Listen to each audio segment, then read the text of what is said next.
NCP NCP কোথা যাও, চুপি চুপি দাঁড়াও না একবার ভাই।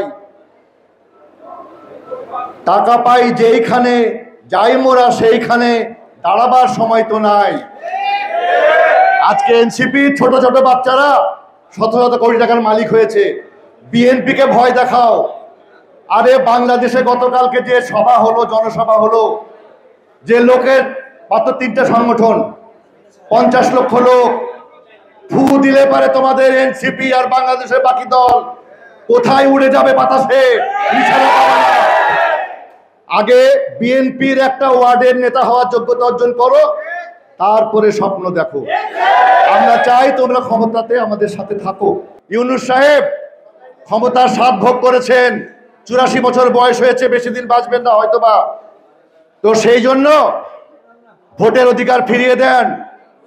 60 লক্ষ নেতাকর্মী জেল খেটেছে, আসামি হয়েছে, বন্দুকের গুলির সামনে দাঁড়িয়ে আন্দোলন করেছে। বিএনপি কে ভয় দেখানোর চেষ্টা করবেন না। 60 লক্ষ বাঘ যদি একবার হাঁক দিয়ে উঠে না, ইউনূস আপনি কিন্তু ফানুস হয়ে উড়ে যাবেন আকাশে। সম্মান রক্ষা করে ডিসেম্বরে ভালোই নির্বাচন দিয়ে দেন। ভোট করার ইচ্ছা থাকলে আসেন, জনগণের সাথে মিশেন, ভোট করে ক্ষমতায় যে প্রেসিডেন্ট হন মেনে নিব, সমস্যা নাই। ভোট নিয়ে পাইতারা করে জনগণের ভোটাধিকার বঞ্চিত করার যদি কোনো চেষ্টা করেন, অপচেষ্টা করেন, বাংলাদেশের জনগণ কিন্তু ক্ষমা করবে না। সেই জন্য আপনাদেরকে আগাম বলে রাখি, সবাই প্রস্তুত থাকবেন। যদি বাড়াবাড়ি করে কোনো ডাক আসে, তবে সেই ডাকে এই চাঁপাইনবাবগঞ্জের যে সমস্ত বাঘেরা কত সময় আন্দোলন করেছিল সবাইকে আমি চিনি, তাদের নেতৃত্বে আবার আন্দোলন শুরু হবে। সেই আন্দোলন বেশি না 48 ঘন্টার আন্দোলন, সকল কিছু মিশে যাবে। আমাদেরকে সেই দিকে ঠেলে দেবেন না। আমরা চাই গণতান্ত্রিক পরিবেশ ফিরিয়ে এনে সুন্দর বাংলাদেশের জন্য, যে 17 বছরের ত্যাগ তিতিক্ষা করে মানুষ ভোটের জন্য রেডি আছে। 4 কোটি নতুন ভোটার হয়েছে, ভোট দিতে চাই। তাদের ভোটের অধিকার ফিরিয়ে দিয়ে ক্ষমতায় যে আসবে তাকে আমরা মেনে নেব। আর জামাত ইসলাম একটু সতর্ক থাকবেন।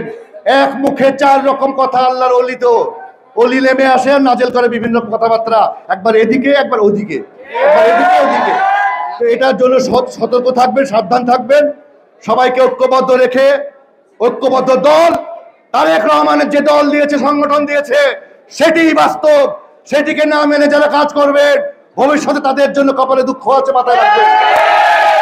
তাই আজকে যে জাতীয়তাবাদী জেলা দল যে আয়োজন করেছে, শহীদ রাষ্ট্রপতি জিয়া রহমানের ভালোবাসা, তার আদর্শকে ধারণ করে আগামী দিনে আমরা এগিয়ে যাব, এই সংকল্প ব্যক্ত রেখে তারেক রহমানের নেতৃত্বে নতুন বাংলাদেশ গড়ে তুলব। এই প্রত্যয়, এই শপথ, এই অঙ্গীকার আজকের হোক। আমাদের শহীদ রাষ্ট্রপতি জিয়া রহমানের 40তম শাহাদত বার্ষিকীর শপথ হোক, অঙ্গীকার হোক।